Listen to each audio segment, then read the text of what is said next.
नमस्कार, मैं हूं बलबीर सिंह भारज और आप देख रहे हैं एबी न्यूज़। बढ़ते हैं महत्वपूर्ण खबरों की ओर। अभिनेत्री रूपाली गांगुली दिल्ली भाजपा मुख्यालय में पार्टी में शामिल हुई। बीजेपी में शामिल होने के बाद अभिनेत्री रूपाली गांगुली ने कहा, जब मैं विकास के इस महायज्ञ को देखती हूं तो मुझे लगता है कि क्यों ना मैं भी इसकी सहभागी बनूं। मुझे जनता का आशीर्वाद और समर्थन चाहिए ताकि मैं जो भी करूं सही और अच्छा कर सकूं। एक नागरिक के नाते ही सही, लेकिन हम सबको इसमें सहभागी होना चाहिए। और महाकाल और माता रानी का आशीर्वाद है कि मैं अपने कला के माध्यम से कई सारे लोगों से मिलती हूँ, उनके सरोकार होती हूँ।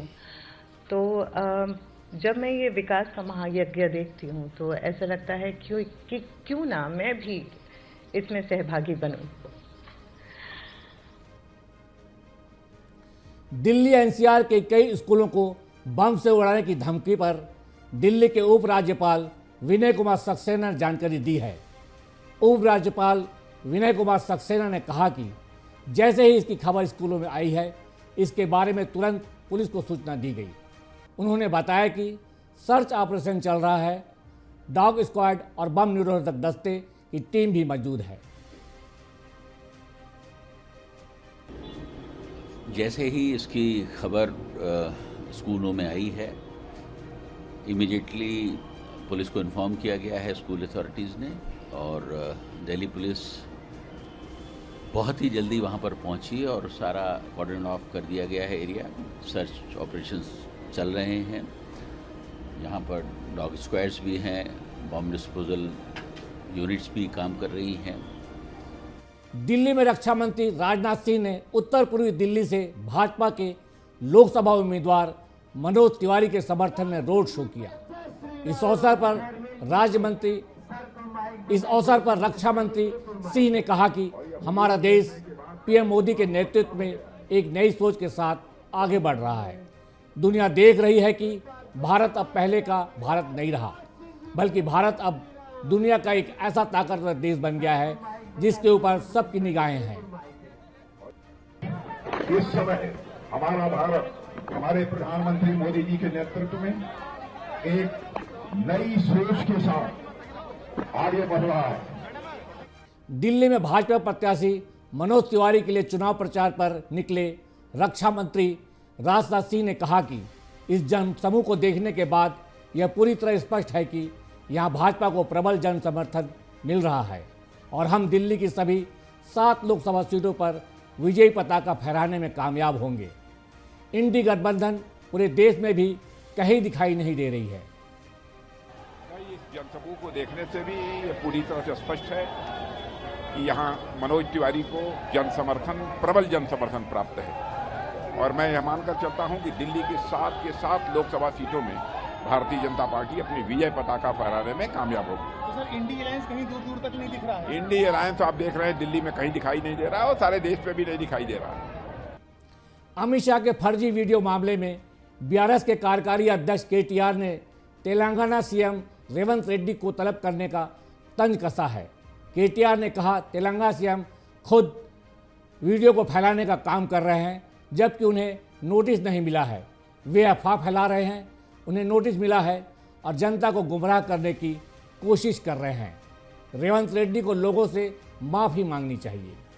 कहूँगा कि आज फेक न्यूज़ फैलाने में अगर स्वयं सीएम खुद काम कर रहे हैं तेलंगाना के, जबकि उनको कोई नोटिस नहीं मिला, उनका नाम तक नहीं है उसमें, पर चीफ मिनिस्टर ये बात फैलाने में लगे हैं कि उनको कोई नोटिस मिला, अमित शाह जी उनको अटैक कर रहे हैं, गिरफ्तार करने वाले हैं, और एक फॉल्स नैरेटिव बना के लोगों को गुमराह करने की जो कोशिश कर रहे हैं। इसका मतलब यह है कि रेवंत रेड्डी जी डेस्परेट हैं। रेवंत रेड्डी जी एकदम दिखावे के लिए कुछ भी झूठ बोल सकते हैं और पूरी तरह से जानकारी रखते हुए भी आज तेलंगाना की जनता को वो गुमराह करने की कोशिश कर रहे हैं। करनाल में मुख्यमंत्री नायब सिंह सैनी ने कहा, हरियाणा की जनता 10 की 10 लोकसभा सीट की सीटें नरेंद्र मोदी को देकर तीसरी बार प्रधानमंत्री बनाने का काम करेगी। आज लोगों को विश्वास में मोदी सरकार के प्रति बढ़ा है। लगातार नरेंद्र मोदी देश की ईमानदारी को आगे बढ़ाने का काम कर रहे हैं। इसका परिणाम है कि देश और प्रदेश की जनता डबल इंजन की सरकार से खुश है। हरियाणा के अंदर जबरदस्त माहौल है और लोग 10 की 10 लोकसभा की सीटें नरेंद्र मोदी जी को देकर के तीसरी बार प्रधानमंत्री बनाने का काम करेंगे। आज लोगों का जो विश्वास है वो मोदी सरकार के प्रति वो बड़ा है और लगातार नरेंद्र मोदी जी जो देश को ईमानदारी से आगे बढ़ाने के लिए काम कर रहे हैं, जो गरीब को मजबूत करने के लिए काम कर रहे हैं, समाज के हर वर्ग को आगे बढ़ाने का काम इन 10 वर्षों के अंदर विभिन्न योजनाओं के माध्यम से मोदी जी कर रहे हैं। आज उसका परिणाम है कि देश की प्रदेश की जनता नरेंद्र मोदी जी और डबल इंजन सरकार की नीतियों से प्रभावित है, खुश है। यूपी के सीएम योगी आदित्यनाथ ने लखनऊ में कहा कि कांग्रेस देश की सबसे पुरानी राजनीतिक पार्टी है। दुर्भाग्य से आज़ादी के बाद वो दिशाहीन हो गई है और आज वह नेतृत्वहीन भी हो गई है। कांग्रेस पार्टी के कई नेताओं ने लगातार भारत की सभ्यता और संस्कृति को कोसने, अपमानित करने और सनातन को हर तरह से बदनाम करने का काम किया है। आज प्रधानमंत्री मोदी के नेतृत्व में भारत को दुनिया में सम्मान मिल रहा है। भारत का गौरव पुनः स्थापित हुआ है। देखिए, कांग्रेस जो देश का सबसे पुराना राजनीतिक दल है, दुर्भाग्य से आज़ादी के बाद वह दिशाहीन हो गई और आज तो वह नेतृत्व विहीन भी हो गई। ये दिशाहीनता का ही दुष्परिणाम है कि कांग्रेस पार्टी के तमाम नेताओं ने लगातार भारत की सभ्यता और संस्कृति को कोसने, अपमानित करने और सनातनता को हर प्रकार से बदनाम करने के कुत्सित प्रयास किए हैं। मध्य प्रदेश के पूर्व सीएम और विदिशा से भाजपा प्रत्याशी शिवराज सिंह चौहान भावुक हो गए। दरअसल उन्हें जब लोकसभा चुनाव लड़ने के लिए बहनों ने गेहूं की पोटलियां भेंट की तो शिवराज सिंह चौहान भावुक हो गए। अब इसका वीडियो भी वायरल हो रहा है। दरअसल लोकसभा चुनाव प्रचार के लिए शिवराज सिंह लगातार संसदीय क्षेत्र का दौरा कर रहे हैं। इसी बीच मंगलवार को वो विदिशा लोकसभा की सिलवानी विधानसभा पहुंचे, जहां उन्होंने जन आशीर्वाद यात्रा निकाली और जब यात्रा गोरखी गांव पहुंची तो बहनों ने पारंपरिक गीत गाते हुए भैया शिवराज को गेहूं की पोटलियां भेंट की। इस दौरान पूर्व सीएम शिवराज सिंह भावुक नजर आए।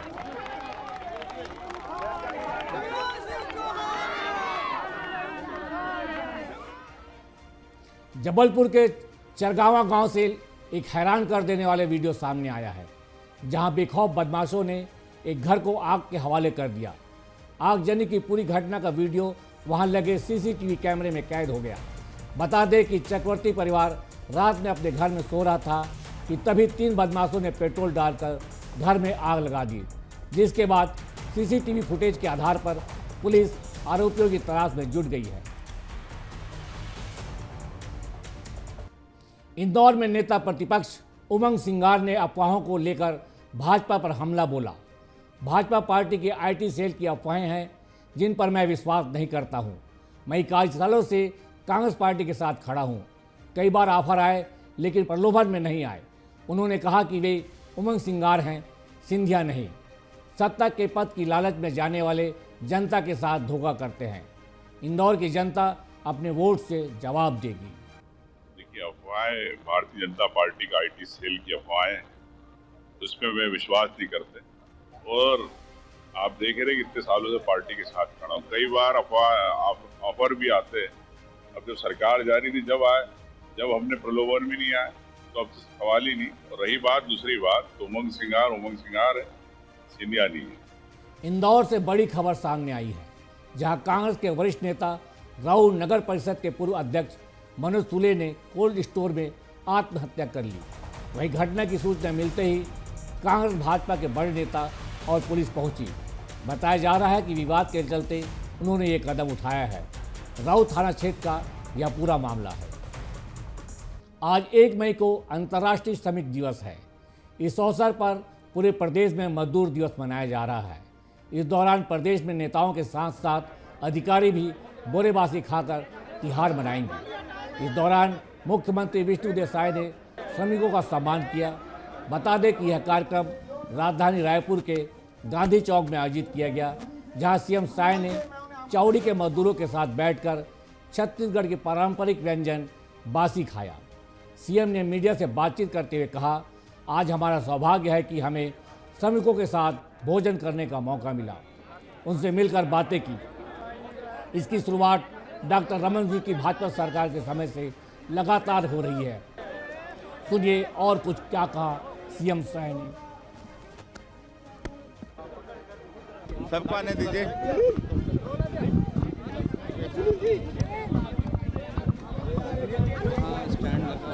नहीं जाएंगे वहाँ, हमको लेट हो रहा है, हम यहीं से निकल जाएंगे। हाँ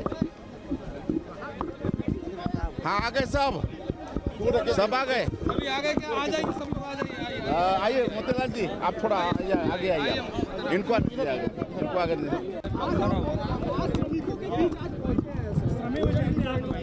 आज 1 मई है, श्रमिक दिवस है। मैं समस्त छत्तीसगढ़ वासियों को श्रमिक दिवस की बहुत बहुत बधाई देता हूं, शुभकामनाएं देता हूं। और आज हमारा सौभाग्य है कि यहाँ श्रमिकों के बीच में आने का मौका मिला, उनके साथ भोजन करने का मौका मिला। और मैंने उनसे बात की। यहाँ पर श्रमिकों को रोज़ 5 रुपये में भरपेट भोजन मिलता है। और इसकी शुरुआत डॉक्टर रमन सिंह जी ने भारतीय जनता पार्टी की जब सरकार की थी और आज तक वो लगातार चल रहा है।